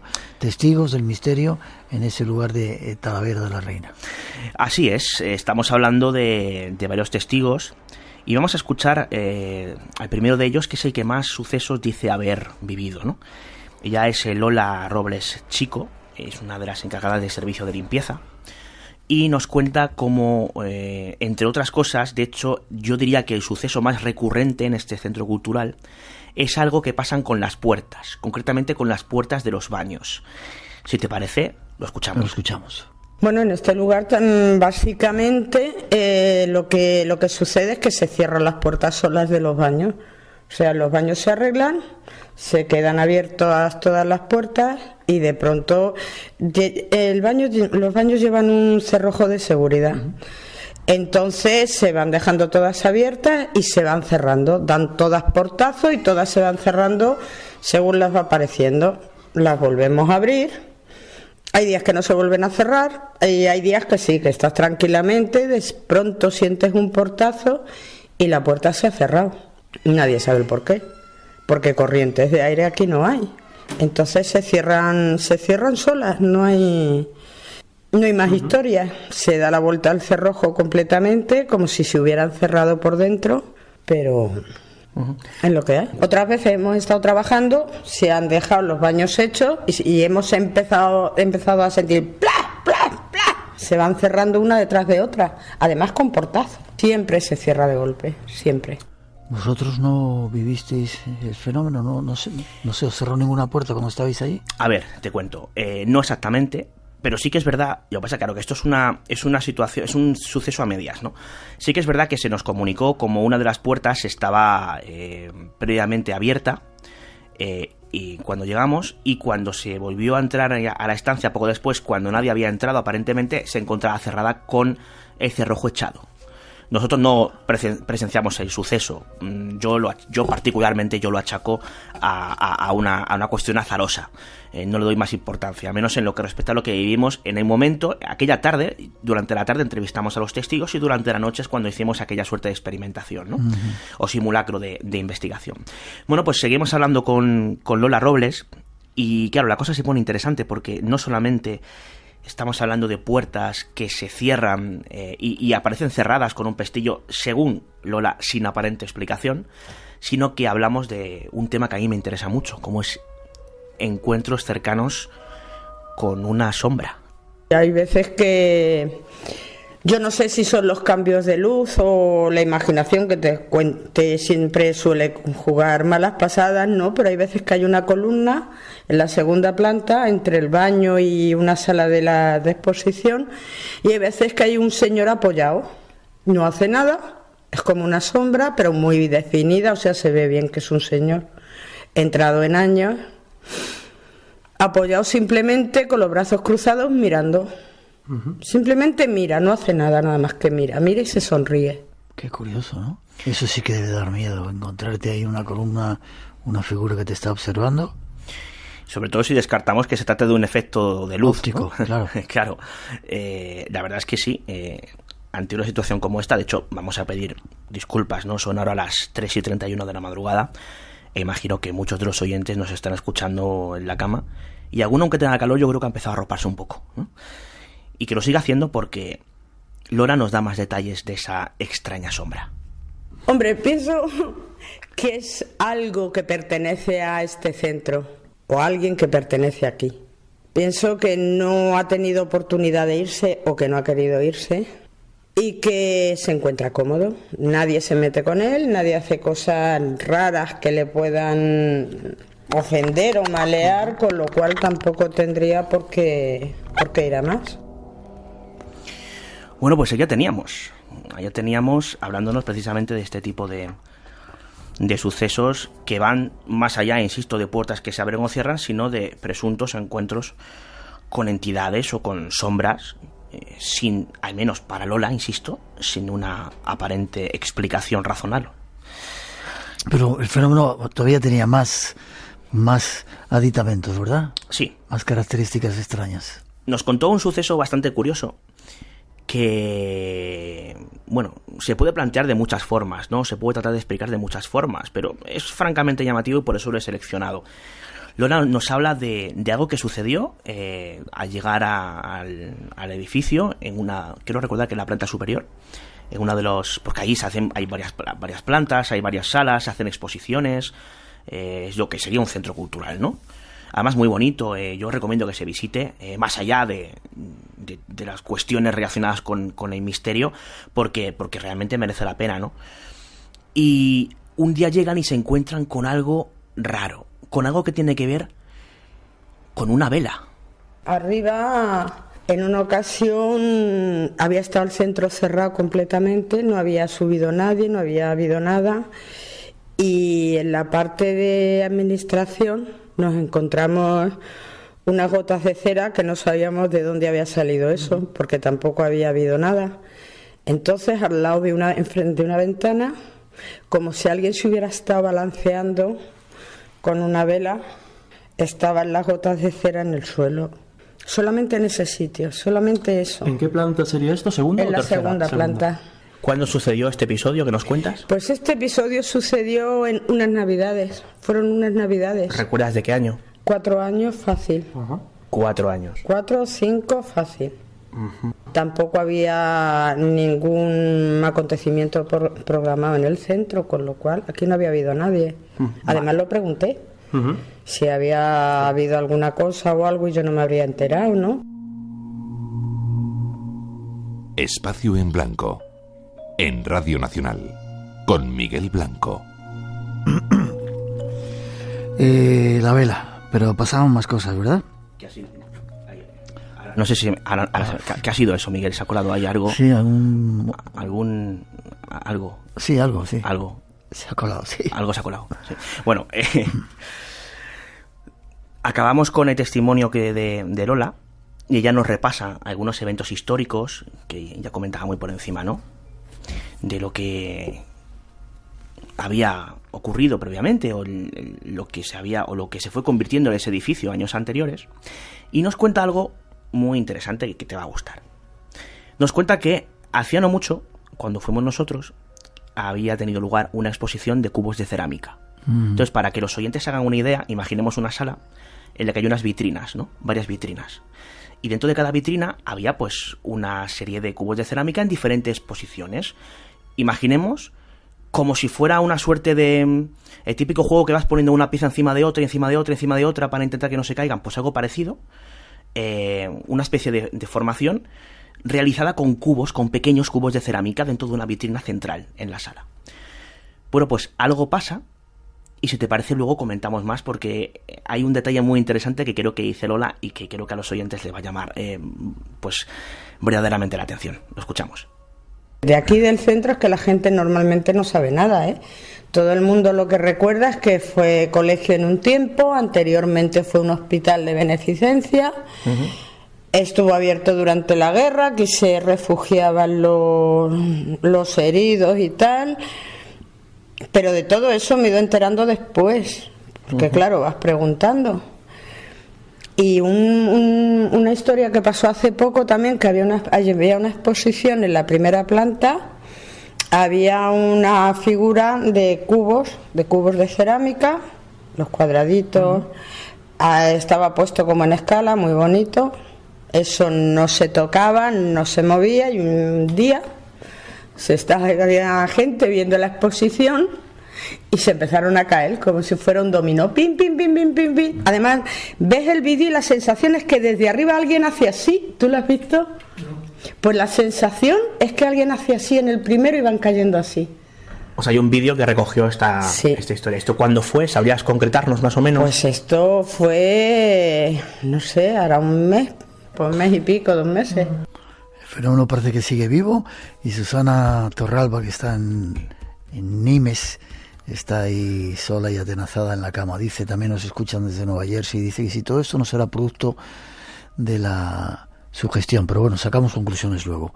Cambiamos de protagonista del misterio y es otra persona, parece ser, la que nos sigue contando cosas. Pero antes dejamos unos segundos, porque claro, yo no sé si te ha llamado la atención, pero es llamativo. Estamos hablando no de que alguien haya sido testigo de un suceso, es que ha sido grabado con una cámara de seguridad. Y yo vi esa grabación. Sí, y veías cómo se caían y se veía cómo se caían los cubos. ¿Y nadie los tocaba? Nadie los tocaba. Vale. Posibles explicaciones. Luego, si quieres. Pero enlazamos. Porque María Luisa Plaza, que es nuestra siguiente protagonista, nos explicaba que justamente el día anterior había habido una especie de evento musical, y que las vibraciones de ese evento musical unido a todos los días que llevaba la exposición podía haber sido suficiente para que aquello de una forma cayera. Es la explicación que nos da ella, y hay que tenerla en cuenta, ¿no? Y de hecho ella, la conserje, es la que trabaja de conserje en el edificio, y es más escéptica. Ella cree que lo de las puertas tiene una explicación, porque sí dice que los pestillos sí se pueden echar por dentro. Ella ha visto cómo eso pasa habitualmente, cree que eso es explicable, pero hay otras cosas que no lo son. Como por ejemplo, un episodio que ella misma vivió con un sonido de llave que ella es incapaz de dar carpetazo en lo que respecta a su inicial escepticismo. Pues hace como unos 3 años así, yo acababa de entrar en el turno de tarde, estaba sola en ese momento y hacía como unos 10-15 minutos que había entrado porque no había encendido las exposiciones todavía.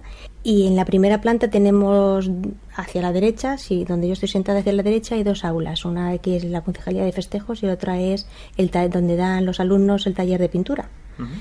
Y yo lo único que sentí es como cuando se abre y se cierra una puerta, cuando se echa o se desecha una llave. Yo sentí ese ruido y entonces lo que hice, pues me levanté de mi silla, giré la cabeza, miré hacia la sala de abajo, la exposición de abajo, y yo no vi nada. Pero sí que me causó mucha impresión de decir, ¿y ese ruido de dónde viene? Si no ha entrado nadie, las llaves de arriba las tengo yo en el cajón de mi mesa. Y me causó así, pues eso, pues un poco de impresión. Entonces cogí la llave, porque no me quedé a gusto, como que me dio así un poco de escalofrío. Cogí la llave de mi mesa, me subo por las escaleras y fui al aula del taller de pintura. Abro la puerta porque estaba cerrada, yo me la encontré cerrada, y encendí las luces y no había nada. Fue ese ruido, pero sí que me dio escalofrío porque digo... Y ese ruido tan como que si hubiese alguien desechando la llave. Y entonces yo me bajé, me fui a mi sitio y bueno, luego la tarde fue tranquila. La tarde tranquila. Menos mal que no se les aparecen esas tranquila después. Figuras fue tranquila después, sí. Extrañas de las que dan tanto miedo, de las cuales seguiremos hablando. Cuenta más cosas todavía, María Luisa, ¿verdad? Sí, y además tiene que ver con este suceso que comentábamos al principio de las puertas. María Luisa, a ese respecto, otro de los sucesos a los que ella no encuentra una explicación sencilla es este que nos comenta. En el salón de actos también, nosotros tenemos ciclos de cine, tenemos ciclos de conferencias de arte. Y siempre que tenemos un acto en el salón de actos viene el personal técnico que tenemos nosotros. Entonces pues terminó el acto que teníamos y los chicos apagaron las luces, cierran la puerta porque ellos siempre lo dejan todo recogido, nosotros ya no tenemos que entrar al salón de actos. Y en esto de que ellos ya se marcharon y estábamos otra persona y yo sentada en información, y la puerta del salón de actos pues como quien abre un picaporte, y se abrió como a menos de la mitad. A menos de la mitad. Como que cuando tú desechas el picaporte, que se oye perfectamente, y esa fue otra de las, digamos, que me causa así un poquito más extraño. Claro. ¿Recuerdas cuándo fue? Pues eso fue 2 años o por año y pico, 2 años por ahí. Y no sé, sí. Por ejemplo, hace también 2 semanas así, también era por la tarde, estaba en el turno de tarde como ahora, por ejemplo, no sé si fue 1 de mayo, me parece que fue el primer fin de semana de mayo. Y la puerta de la entrada, no la de madera, cuando pasa que la cristalera, pues estaba abierta y se cerró la puerta sola, pero ya se ha cerrado en alguna ocasión más también, la puerta esa. Era el testimonio de María Luisa Plaza. Hay más testimonios casi terminando este extraño caso. ¿Y qué testimonios? Estamos hablando de María Ángeles Núñez Cano, que era la concejal de Cultura. Ya no lo es con el cambio de gobierno, ¿no? Porque el cambio de gobierno fue justo después. Estamos hablando de 1 de junio. Y bueno, ella nos cuenta que directamente no ha vivido grandes sucesos en el lugar, pero sí los ha vivido un compañero suyo. Y fijaos qué compañero, y fijaos lo que cuenta. El anterior concejal de Cultura, que fue durante casi 2 legislaturas y estuvo aquí en este edificio, estaba casi recién rehabilitado después de haber sido en el Hospital de la Misericordia. Y sí me contó este concejal de Cultura que él venía por las noches a trabajar al despacho donde yo estoy ahora, y durante varias noches, que se quedaba a lo mejor hasta las 12 o hasta la 1 trabajando, estaba todo el edificio cerrado, todo a oscuras, y oía ruidos. No le dio gran importancia, porque dijo, a lo mejor es que hay alguna paloma que puede estar por ahí, o alguna, no sé, algún bicho o lo que sea. Pero lo que sí me contó que le sucedió una noche, ya de la última, yo creo que se quedó trabajando aquí, que oyó abrir y cerrar puertas. Oía puertas que se abrían y se cerraban. Dice, entonces bajó, por lo visto, estuvo mirando, no vio nada y salió corriendo del edificio porque se asustó mucho. Ya no volvió a trabajar de noche. Pues eso parece. Pero hay uno de los sucesos que ella sí que ha vivido, y es esto que en ocasiones hemos escuchado en Espacio en Blanco, de la termogénesis, esos cambios bruscos o aparentemente bruscos de temperatura. Bueno, pues hay una sala concreta, a lo que ella llama la sala fría, donde esto pues parece ser que también sucede en este centro cultural. pues hay una determinada zona de aquí, de Rafael Morales, de este edificio, concretamente en una sala por donde está un domus, que es unas ruinas antiguas, arqueológicas, y al ladito justo tenemos una sala de un auditorio cultural, pues que hay un cambio climático bastante grande. Este edificio no tiene aire acondicionado, está rehabilitado, se ha mantenido al máximo pues todo lo que es el patrimonio y bueno, la reestructuración ha sido increíble. Y por supuesto no hay conductos de aire acondicionado. En cada sala o en cada despacho tenemos el aire acondicionado de máquina de suelo portátil, ¿no? Y sí es curioso que pasamos de una de las salas laterales a esa zona donde os estoy diciendo, y además es que me han llevado y yo lo he notado, y siento frío, o sea, ahí hace frío. No hay ninguna ventana, son dos espacios cerrados. Quizá donde están los restos arqueológicos, claro, eso está muy profundo, que pueda influir, pues no lo sé. No lo sabe. Y Adumu Romana yo he estado, Jesús y yo estuvimos entrevistando precisamente a Lola Robles, la primera testigo, y sí es cierto que hay bastante frío, pero por la propia arquitectura, con lo cual que la sala contigua pueda contagiarse de ese frío natural de la propia sala es una posibilidad o no, quién sabe. Vale. ¿Quieres terminar con un corte que yo no quería poner? Que no necesitan turismo en esta historia y que no se lo han inventado porque vaya gente a verlo, ¿no? Claro, habrá quien piense, bueno, esto, claro, concejala de cultura implicada, esto es muy raro, Cuevas, esto no cuadra. Bueno, pues Jesús y yo le preguntamos, porque los periodistas tenemos que hacer este tipo de preguntas, ¿no será esto una estrategia de marketing para fomentar el turismo a este edificio concreto o a lo que es el pueblo de Talavera? Y bueno, pues ella nos respondió de una forma bastante rotunda. Mira, no lo necesitamos. O sea, nosotros en Talavera no necesitamos el que nosotros podamos dar una divulgación o pueda traer turismo por este hecho, por lo que pueda suceder aquí si es que sucede. Porque Talavera es la ciudad de la cerámica. Entonces el turismo que tenemos es un turismo cultural que vienen por la cerámica, vienen por los actos culturales tan grandes que tenemos y por nuestro propio patrimonio. ¿Que esto sucede o pueda suceder? Bueno, pues va a ser algo más que pueda tener la ciudad. Pero no lo he traído, ni os he traído, ni lo que me habéis planteado en un momento y me habéis preguntado si se podía hacer aquí. No es el móvil. No es el móvil para nada, absolutamente para nada. Talavera de la Reina y sigue sucediendo todavía.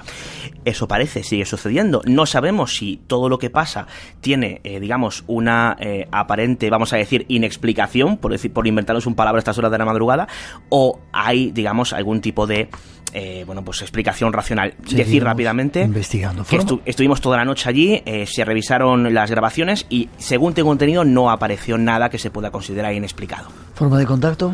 Un correo electrónico, davidcuevas@gmail.com. Repito, davidcuevas@gmail.com. Y si habéis tenido alguna experiencia anómala y especialmente relacionado con encuentros cercanos con entidades como estas sombras o similares, nos interesa mucho que nos lo contéis. Gracias, te veo prontito. Igualmente, Miguel. Nos vamos a los cielos, hay otro compañero que llega con algunos datos.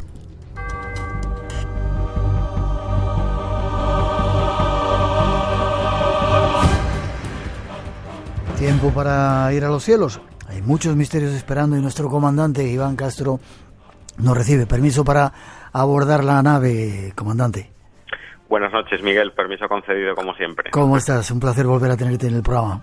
Pues muchas gracias. La verdad que el placer es para mí, porque precisamente pues mi sexta temporada ya contigo. O sea que 6 años ya. Mucho que todavía. Exacto. Wow. Te agradezco mucho que todavía no te hayas cansado de mí. Un placer que estés con nosotros. ¿Siguen escuchándonos los que van por los cielos el programa? ¿Sigues teniendo...? Mucho. Sí. Mucho. Cada día más. La verdad es que cada día los compañeros nos escuchan más y esta sección de Misterios en los Cielos, la verdad es que se expande como la pólvora entre las compañías aéreas. Yo de vez en cuando que monto en algún avión, alguno nos reconoce y dice que sí, están ahí escuchando esos misterios que hacemos. Vale, vamos a ampliar algo que hablamos hace poco tiempo con Josep Guijarro. La Fuerza Naval de los Estados Unidos, dices, da un paso al frente y confirma la presencia de ovnis en nuestros espacios aéreos. ¿Qué me cuentas? Pues saltó la noticia el 19 de septiembre del 2019, hace muy poquito, y la verdad es que el Departamento de Defensa de los Estados Unidos, pues hacía un poquito oficial la confirmación de que había una serie de presuntos vídeos grabados de ovnis que se habían publicado tiempo antes, pero ahora ha llegado la confirmación de que son 100% reales. Y no lo dice cualquier ufólogo, cualquier investigador, cualquier programa de misterio, sino que lo dice el propio Pentágono. Y el Departamento de Defensa de los Estados Unidos también, ¿verdad? Pues así es. De hecho, son vídeos 100% reales grabados por aviones de la Fuerza Naval de los Estados Unidos. Captan en su día imágenes de objetos voladores no identificados, y esto demuestra que el fenómeno ovni existe, algo que han negado durante muchísimos años. El mismo presidente Trump salía por ahí y decía: yo no creo en ello, pero si mis pilotos, que son los mejores del mundo, evidentemente los han visto, serán que es verdad, ¿no? La verdad es que sí, después de las declaraciones de Trump, que muchas cosas se las cree y muchas no, pero también es un tío, yo creo que si le ponen una prueba delante, pues sí se la cree, pues realmente han salido a la palestra, y el propio Pentágono, 15 años después de alguna de esas grabaciones incluso, porque hay que recordar, ahora lo diremos, que el primer vídeo es del 2004, pues se han filtrado a través de algún medio de comunicación y de alguna sociedad, y la verdad es que lo confirman. Y esto de los objetos voladores no identificados, hay que recordarle a la gente que tampoco tiene que ser un objeto que lleve marcianillos verdes a bordo, es simplemente algo que está volando, que no identificamos y que no sabemos su origen.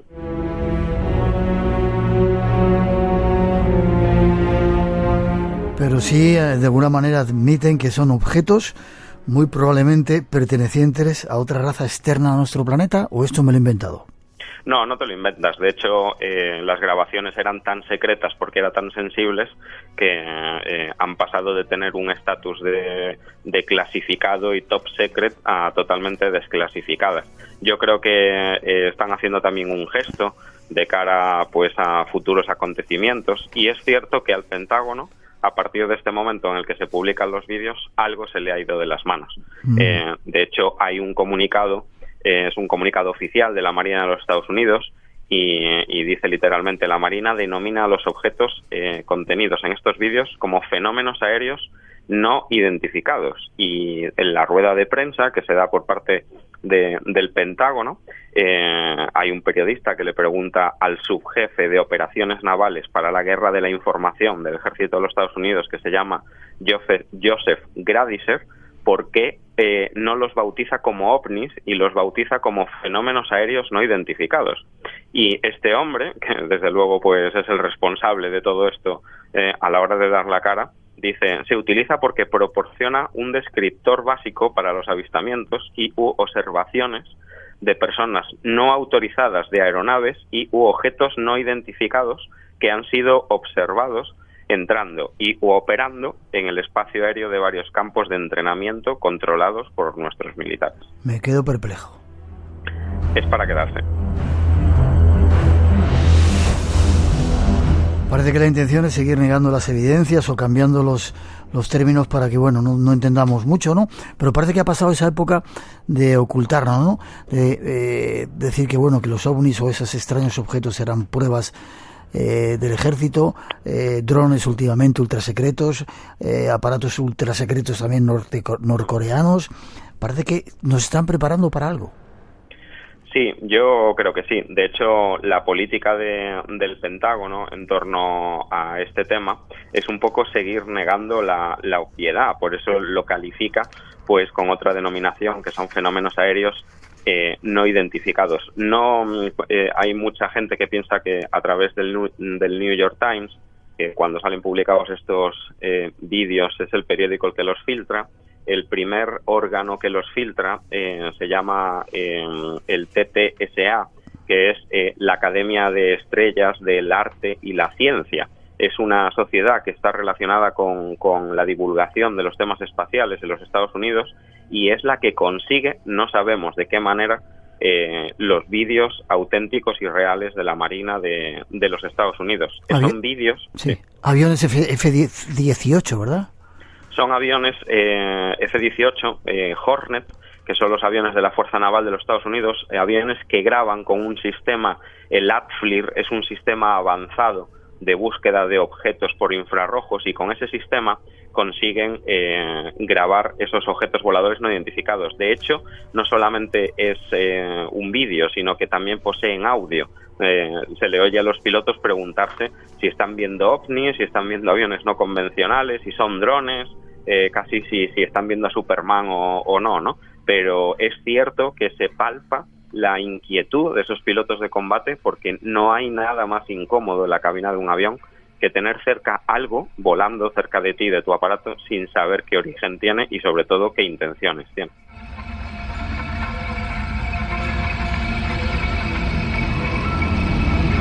Pero lo que ya sí ha quedado claro es que por parte del Pentágono queda descartado que todo esto hayan sido drones o globos, y se admite que hay visiones de, ¿cómo lo llaman? Tiene una identificación de amenazas aeroespaciales. Hay un programa avanzado que se llama así.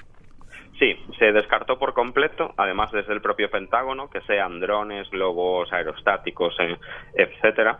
Y lo que hay es un programa avanzado de identificación de amenazas aeroespaciales, el AATIP. Este programa comienza hace una serie de años y durante el 2007 el Pentágono desarrolla este programa hasta nuestros días. Lo cierto es que públicamente dice que en el año 2012 se concluye, se cierra. Además es un programa que tenía un presupuesto pues medio secreto, costaba de $22 millones procedentes del Departamento de Defensa de los Estados Unidos.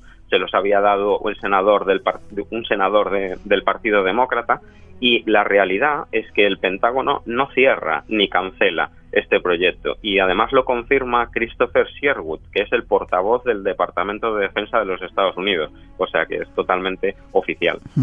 Algo parece que está pasando para que el Pentágono y las Fuerzas Aéreas de Estados Unidos y la Marina estén abriendo la mano, como si nos quisieran preparar, que es lo que decíamos el otro día con Josep Guijarro, ¿no? Sí, además, uno de los últimos hechos de este mismo año, en abril del 2019, curiosamente, por parte del Ejército de los Estados Unidos, se confirma a través de su portavoz que hay o existe un aumento de avistamientos OVNI en instalaciones controladas por el Ejército de los Estados Unidos. Entonces, este hecho lo que hace es que obliga al Ejército americano pues a tomar una serie de cartas en este asunto, y sobre todo pues estudiar, crear y proceder con nuevos protocolos de identificación, de actuación sobre estas amenazas.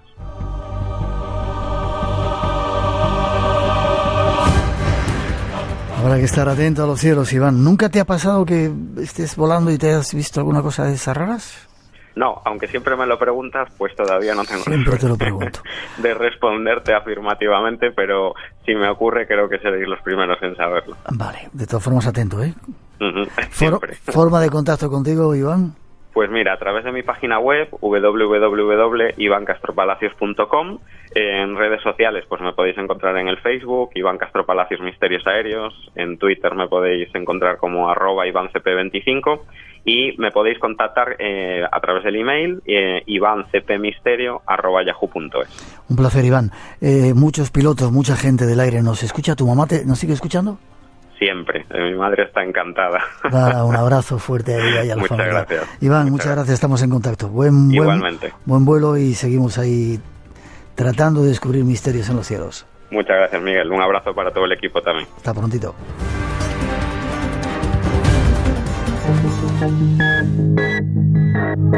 Y a toda prisa tenemos que ir casi despidiéndonos. Rosa, ganadores de nuestro concurso de hoy. Los decimos a toda velocidad. Nacho Valero de Castellón, Javier Chalezquer de Barcelona, Javier Indar de Lérida, Toni Sotos de Valencia y Virgilio Suárez de Gran Canaria. Como siempre, escribirnos un correo electrónico a espacioenblanco@rtv.es con vuestra dirección y os mandamos los libros. Y nos vemos ya prontito en Albacete, de nuestra próxima salida. Así es. 25-26 de octubre. Sí, dentro de 2 fines de semana estamos allí. Cuando cambian la hora. Exactamente, en un programa de 3 horas, una noche larga para los amantes del misterio. Y desde allí, desde Albacete, haremos 2 horas de programa. Y bueno, estáis todos invitados porque la entrada es libre, la entrada es gratuita, hasta completar aforo. Gracias, Rosa, nos vemos. Nos vemos. Gracias.